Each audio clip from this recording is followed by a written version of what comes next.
తమిళనాట విజయ్ ముఖ్యమంత్రి అయినప్పటి నుంచి సినీ నటి త్రిషకి కష్టాలు తప్పడం లేదని, విజయ్ ప్రత్యర్థి త్రిషకి భారీగా ఆఫర్ చేశారు అన్నట్లుగా కొన్ని వార్తలు వస్తున్నటువంటి తరుణంలో అసలు విజయ్ ప్రత్యర్థి ఎవరు, తాను త్రిషకి ఎలాంటి ఆఫర్ చేశారు, అసలు ఏం జరుగుతుంది అనేది ఒకసారి మనం పూర్తి స్థాయిలో విశ్లేషణ చేసుకుందాం. ప్రస్తుతం మనతో పాటున్నారు ప్రముఖ రాజకీయ విశ్లేషకులు, ప్రముఖ సీనియర్ జర్నలిస్ట్ దుర్గావడ్లమణి గారు. వారితో మాట్లాడదాం. మేడం నమస్తే అండి. తమిళనాట విజయ్ ముఖ్యమంత్రిగా ప్రమాణ స్వీకారం చేసిన నాటి నుంచి త్రిషకి కష్టాలు తప్పడం లేదని, విజయ్ ప్రత్యర్థి ఇప్పుడు త్రిషకి భారీగా ఆఫర్ చేశారు అన్నట్లుగా కొన్ని వార్తలు వస్తూ ఉన్నాయి. అసలు ఏంటి ఈ రెండింటికి ముడిపెట్టి వార్తలు రావడాన్ని ఎలా చూడాలంటారు?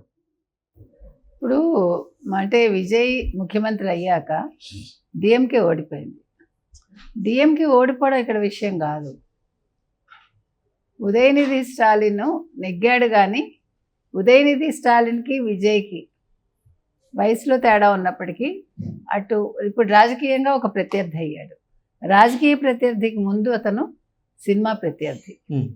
సినిమా ప్రత్యర్థి కంటే ముందు త్రిషకి కూడా ప్రత్యర్థి. ఎందుకంటే గతంలో త్రిషకి అతనికి స్నేహం ఉండేదని అంటారు. అందులో నిజానిజాలు మనకు తెలియదు కాబట్టి మనం అంతకంటే డీప్గా వెళ్ళక్కర్లేదు. సో తను ఇప్పుడు విజయ్తో ఉన్నారు, అంటే విజయ్తో స్నేహంలోనే ఉన్నారు, వేరే బంధం మనకు తెలియదు. సో స్నేహబంధం అనే అనుకుందాం. స్నేహబంధంలో ఉన్నాక ఇప్పుడు ఉదయనిధి స్టాలిన్ మళ్ళా త్రిష కోసం చూస్తున్నారా అంటే త్రిషను విడదీయడానికి ఏం తెలియదు మనకి. ఇప్పుడు రాజకీయంగా ఇవాళ ఎదగడానికి త్రిష కారణం అని కొంతమంది అంటారు. త్రిష అతనితో ఉండడం వల్ల అతనికి బలం రెట్టిపోయిందని ఇంకొందరు అంటారు. సరే, మొత్తం మీద విజయ్ తన సొంతంగానే గెలిచారు, అందులో సందేహం లేదు. కానీ తన ప్రత్యర్థి దగ్గర తనకి ఇష్టమైన అమ్మాయి ఉండడం అనేది ఒక మైనస్. దానికోసమని ఇవాళ ఈ రూమర్స్ వస్తున్నాయా? అంటే ఈ రూమర్స్ ఎందుకు వచ్చాయి? ఇవాళ త్రిష 10 నుంచి 12 కోట్లు తీసుకుంటున్నారు ఒక సినిమాకి. ఇప్పుడు కరుపు సినిమా రిలీజ్ అవుతుంది, సూర్యతో నటించారు.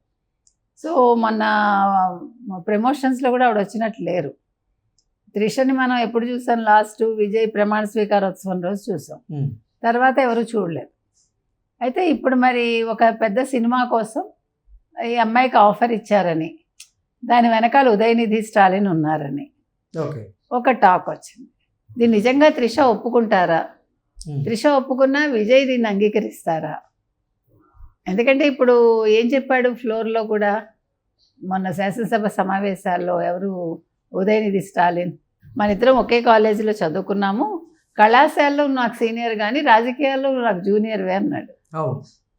సో ఇప్పుడు త్రిష విషయంలో కూడా అదే గేమ్ ప్లే చేస్తాడా? నేనే సీనియర్ని త్రిష విషయంలో అంటే ఉదయనిధి స్టాలినే ఉద్దేశపూర్వకంగా త్రిషకి ఒక మంచి ఆఫర్ ఇప్పించి ఉండొచ్చా?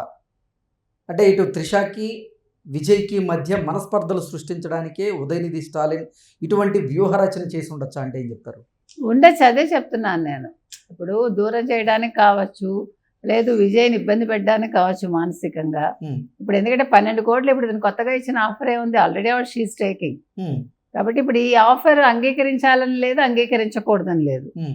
అదే ఆవిడ ఇంట్రెస్ట్ మీద, లేదు విజయ్ ఇంట్రెస్ట్ మీద ఆధారపడి ఉంటుంది. లేదు నా కెరీర్కి విజయ్కి సంబంధం లేదు అనుకుంటే త్రిషనే నిర్ణయం తీసుకుంటాం. అంటే త్రిష విషయంలో విజయ్ నిర్ణయం ఉంటుందా?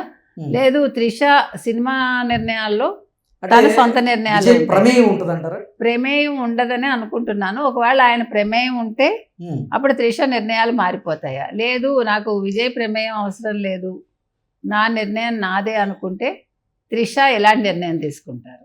అంటే విజయ్కి త్రిషకి మధ్య ఎటువంటి బంధం ఉంది అనే దాని మీద రకరకాల వార్తలు వస్తున్నటువంటి ఈ నేపథ్యంలో ఇప్పుడు అసలు నిజంగా విజయ్ ప్రత్యర్థిగా ఉన్నటువంటి ఉదయనిధి స్టాలిన్ ఇప్పుడు త్రిషకి ఈ బంపర్ ఆఫర్ ఏదైతే ఉందో దీన్ని ఇవ్వడాన్ని కొంతమంది దాన్ని వార్తగా ఇష్యూ చేసేటువంటి ప్రయత్నం చేస్తారు. ఎగ్జాక్ట్లీ. ఇప్పుడు అంటే త్రిష ఏదో ఒక రకంగా నలుగురిలో నానాలి నోళ్లలో, అందుకని కూడా ఇష్యూ చేస్తుండొచ్చు. It's not an issue actually speaking.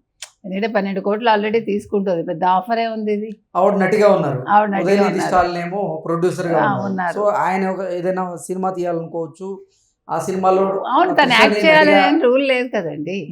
అది ఆవిడ మనస్తత్వాన్ని బట్టి ఉంటుంది, ఆవిడ ఇష్టాన్ని బట్టి ఉంటుంది.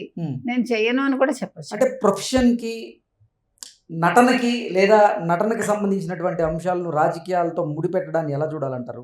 కాదండి, ఇక్కడ రాజకీయం పక్కన పెట్టండి. ఆల్రెడీ వాళ్ళిద్దరి మధ్య ఏదో జరిగినప్పుడు ఆ అమ్మాయి యాక్సెప్ట్ చేయాలనే ఉంది. రాజకీయాలు పక్కన పెట్టండి. ఉమ్, ఇక్కడ విజయ్కి సంబంధం ఉండకపోవచ్చు, రాజకీయానికి సంబంధం ఉండకపోవచ్చు.